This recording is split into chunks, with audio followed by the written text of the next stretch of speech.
Sino-sino nga ba itong possible na pangmalakasang starting 5 ng Barangay Ginebra ngayong 49th season ng PBA Philippine Cup ngayong 2025? At Magnolia, maswerte dahil may Dennis Rodman na sila.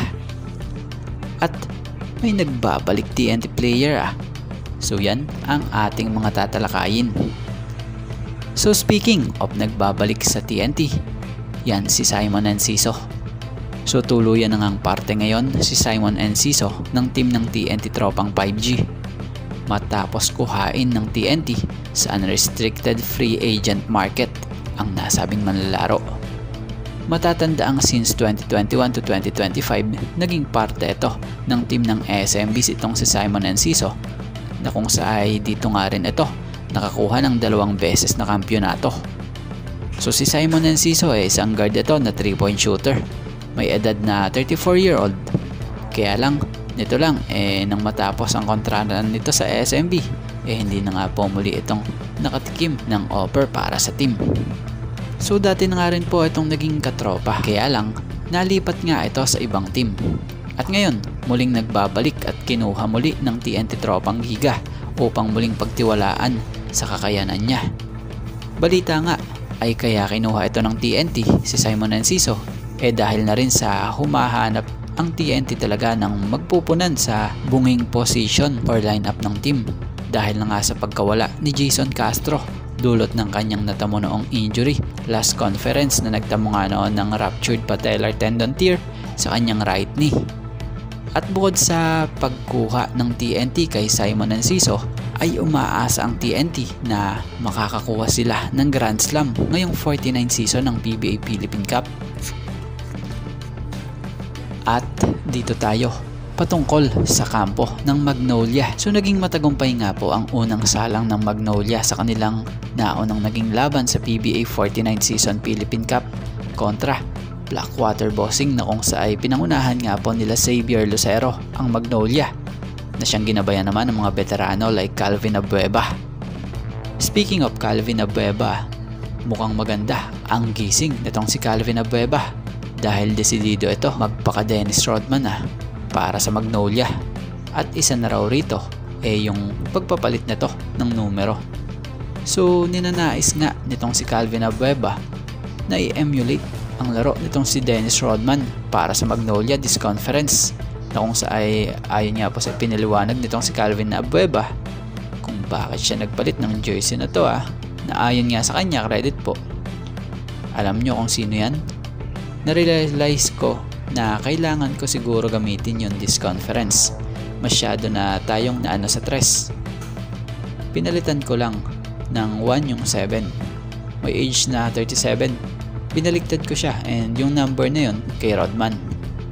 Ngayon kailangan ko i-prepare yung sarili ko para sa number na yun. Actually, this is all Filipino. Ito yung time namin na pumasok sa semis of finals. So mukhang mas makakakita nga tayo ngayon ng mala Dennis Rodman sa Magnolia dahil sobrang desidido nga po nitong si Calvin sa kanyang ginugusto na ito.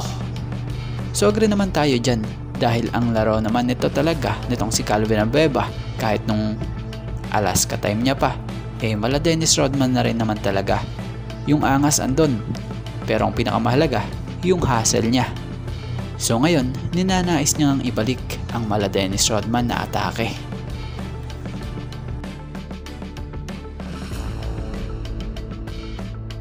At dito tayo sa possible pangmalakasang starters ng Barangay Ginebra ngayong 49th season ng PBA Philippine Cup 2025. So ngayong All Filipino, no Justin Brownlee. Batay nga po sa nakikita natin maaaring yung potential starting 5 or maging starting 5 ng Ginebra kung sakali at this Philippine Cup yung Scotty Thompson na may taas na 6'1" at may edad nga po na 31-year-old.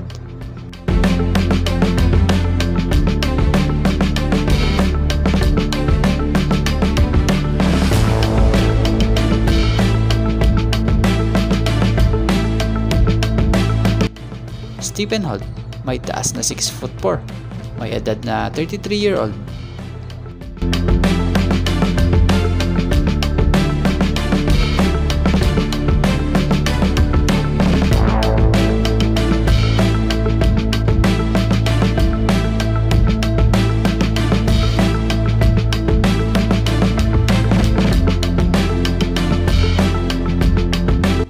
Jamie Malonzo, may taas na 6'7" at may edad na 28-year-old.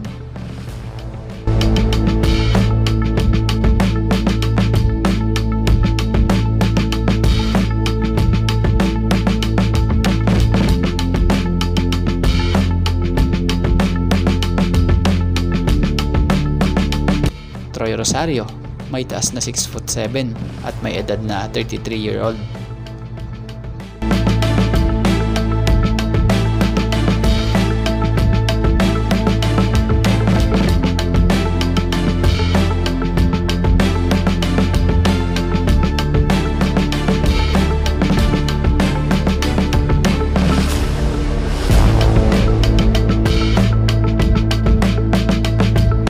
Japet Aguilar, may taas na 6'9" at may edad na 38-year-old.